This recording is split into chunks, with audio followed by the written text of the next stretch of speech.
সুস্থ থাকার জন্য একজন মানবদেহে কতটুকু পানি পান করা প্রয়োজন?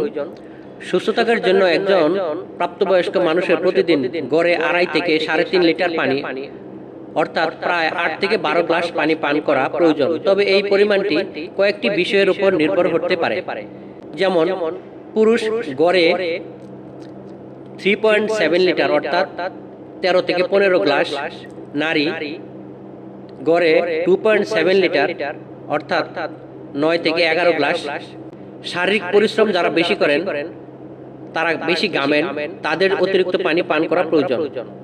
আবহাওয়া, গরমের কারণে বা আর্দ্রতা আবহাওয়া পানির চাহিদা বেড়ে যায়।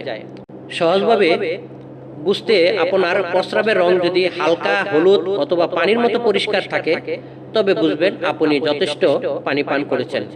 ভিডিওটি যদি ভালো লাগে একটি লাইক কমেন্ট করতে ভুলবেন না। চ্যানেলটি সাবস্ক্রাইব করে পাশে থাকুন।